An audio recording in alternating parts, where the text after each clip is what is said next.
করে দেবেন, তারা লুক আফটার করবে, আপনারা শুধু ওখান থেকে সুপারভাইজ করবেন। আলাদা বোর্ড করে এই যে ব্যুরোক্রেসি বাড়ানো, চিটাগাং থেকে যে কাজ করা যায় তো সেটা ঢাকাতে নিয়ে আসছে, একটা জাহাজ নিয়ে আসছে, এটা ভাঙতে পারবে কি পারবে না সেটার অনুমতিপত্র নিতে 3 মাস লাগে। তাহলে আপনারা ট্যাক্স পেয়ারদের কর্মচারী, যারা প্রজাতন্ত্রের কর্মচারী, আপনারা তো এই রাষ্ট্রের ক্ষতি করছেন প্রত্যেক দিন অন ডেইলি বেসিস, যেটা আপনাদেরকে এই অধিকার আপনাদেরকে দেওয়া হয়নি।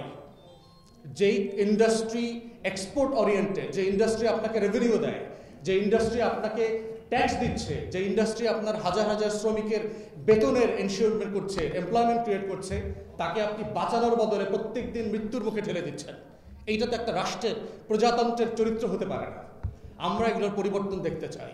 ইতিমধ্যে এইটার যে ছবি তুলে আমি পরিবেশ উপদেষ্টা এবং শিল্প উপদেষ্টা দুজনকে পাঠিয়েছি, এবং আমি এখন যা যা বলছি ইতিমধ্যে ওনাদেরকে আমি টেক্সট করে সেটা জানিয়েছি।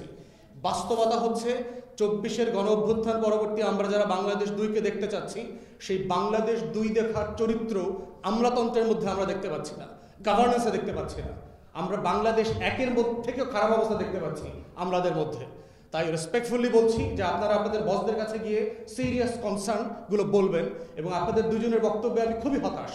এখানে যে প্রেজেন্টেশন আসছে তার অলমোস্ট কোনো কিছু আপনারা অ্যাড্রেস করেন নাই, যে রাষ্ট্র সরকার এগুলোকে কিভাবে ডিল করবে, এগুলোকে আপনি কতদিনের মধ্যে ডিল করবেন। হংকং কনভেনশন নিয়ে আপনারা কি ডিপ্লোমেসি করছেন?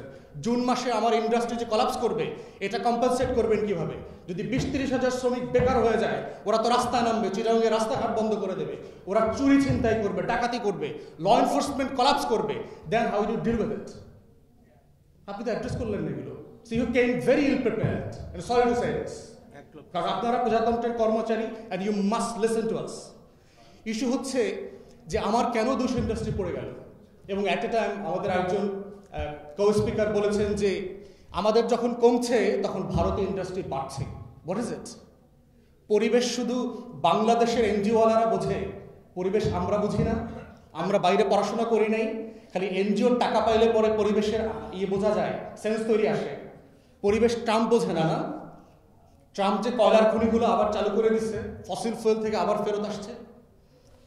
আমার দেশ একটা গরিব দেশ, আমি কি একটা উন্নত বিশ্ব যেভাবে পরিবেশ বান্ধব হতে পারবে, can we afford to do this?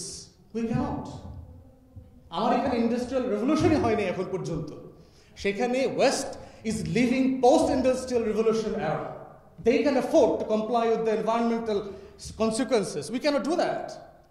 This doesn't mean we ignore the environmental consequences, because Bangladesh is one of the most vulnerable countries in the world when it comes to environment. Of course, আমরা এটাকে concern feel করছি। সেই জায়গাতে আমরা বোধ করছি যে ইন্ডাস্ট্রিটাকে বাঁচানোর জন্য যত নিয়মকানুন করা দরকার কমপ্লায়েন্স করে ওনাদেরকে দায়িত্ব দিয়ে দেন। আপনারা শুধু মিনিস্ট্রি থেকে দেখেন ওনারা করছে কিনা। খসরু ভাই কাইন্ডলি আমাকে মনে করিয়ে দিয়েছে যে ওনার দায়িত্বের সময় উনি গার্মেন্টস ইন্ডাস্ট্রিগুলোকে এভাবেই করেছেন, মিনিস্ট্রি থেকে ডিরেগুলেট করে দিয়ে উনি ওনাদেরকে সেলফ রেগুলেটেড করে দিয়েছেন। That's how industry should work. আপনি পার্টনারশিপ করে দেবেন, পার্টনারশিপের মধ্য দিয়ে তাদেরকে জবাবদিহিতার অধীনে আনবেন। তারপরে হচ্ছে যে ব্যাংকের লোন পাওয়া একটা আমাদের বড় সমস্যা হচ্ছে। সাডেনলি আওয়ামী লীগের কারণে আমরা জানি যে টোটাল ব্যাংকিং ইন্ডাস্ট্রি খেয়ে ফেলেছে তারা, এবং সেক্ষেত্রে এই কনসার্নগুলো বলবার ক্ষেত্রে আওয়ামী লীগের আমলের পলিসিগুলোকে রিভাইজ করার ক্ষেত্রে অ্যাসোসিয়েশনের পক্ষ থেকে সিরিয়াস নেগোসিয়েশন করা দরকার। ইমিডিয়েটলি কোন কোন জায়গাতে আমাদের হাত দেওয়া দরকার। ফরেন মিনিস্ট্রির একজন প্রতিনিধি থাকলে ভালো হতো, আমি জানি না যে ওনারা দাওয়াত দিয়েছেন কিনা, কারণ ট্রেড নেগোসিয়েশনের একটা জায়গা হচ্ছে যে শিল্প মন্ত্রণালয় আলটিমেটলি এটা ফরেন মিনিস্ট্রিকে রেফার করবে, ওখানে একটা ট্রেডের আলাদা ইউনিট আছে যারা ট্রেড রিলেটেড ডিপ্লোমেসিগুলো করবে। তো সেখানে তাদের প্রতিনিধি থাকলে ভালো হতো, অথবা এই ডেলিগেশন তাদের সাথে দেখা করা দরকার, তাদেরকে সিরিয়াসলি কনভিন্স করা দরকার, কারণ June is approaching fast. Ramzan, Eid আসতেছে, কোরবানির ঈদ, বর্ষা বাদল শুরু হবে, বাংলাদেশের ইলেকশনের টার্মোয়েল আছে, সব মিলায় the country is in chaos. So এটা যদি সিরিয়াসলি আমরা নেগোশিয়েট না করি তাহলে ইন্ডাস্ট্রি কলাপস করবে। ফাইনালি যেটা বলছি সেটা হচ্ছে যে এইটাকে কেন্দ্র করে কিভাবে আমরা সেক্টর ডেভেলপ করবো। আমি জিএসপি প্লাসে চলে যেতে চাচ্ছি, যে এটাকে কেন্দ্র করে আমি কিভাবে 200 ফাংশনাল ইয়ার্ড করতে পারি, এবং এখনই যদি 23টা ইয়ার্ড চলে, আপনি চিন্তা করেন 1 লক্ষ প্লাস অ্যাক্টিভ ডাইরেক্ট এমপ্লয়িজ থাকে, তাহলে যদি আমার 200 প্লাস ইন্ডাস্ট্রি ডেভেলপ করে, how many millions we can employ. এবং এটাকে ফার্দার করে নিয়ে দুনিয়াতে আরএমজি সেক্টরের মতো Bangladesh could have been the best in ship making and recycling. এবং আমাদের এই হিস্ট্রি আছে, আপনি সেই আপনার মধ্যযুগের আমলগুলোতে দেখেন, সুলতানি আমলে আমাদের মোগল এম্পায়ারের সময় Bengal was the largest ship making industry hub in the world. Turkish empire ship making এর জন্য, শিপ বানানোর জন্য বেঙ্গলের সুলতানের কাছে রিকোয়েস্ট পাঠাইত।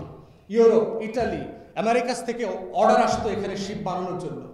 সো বাংলা ইতিহাস আছে আমাদের শত বছরের, যে জাহাজ বানানো এবং ভাঙার দুটো ইন্ডাস্ট্রিতে we are at the top for many 100 years।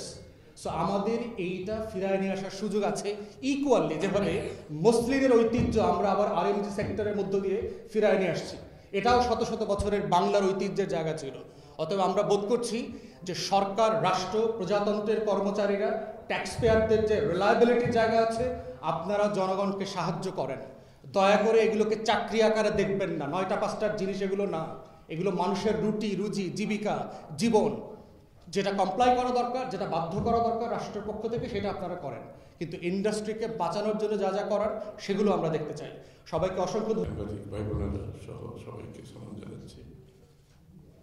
নামটা কিন্তু Bangladesh ship breakers and recyclers association market. আমরা তো সব শিপ ব্রেকার্স অ্যাসোসিয়েশন সবসময় বলে থাকি, এখানে পরের ওয়ার্ডটা খুব মিনিংফুল, কিন্তু রিসাইক্লার্স অ্যাসোসিয়েশন। সুতরাং এই দুটোকে একসাথে চিন্তা করলে বাংলাদেশে যখন একটা এই ধরনের একটা ইন্ডাস্ট্রি গড়ে ওঠে, যে কোনো দেশে ইন্ডাস্ট্রি গড়ে ওঠার পেছনে মূল কারণটা হচ্ছে ওই দেশের একটা কম্পারেটিভ অ্যাডভান্টেজ আছে।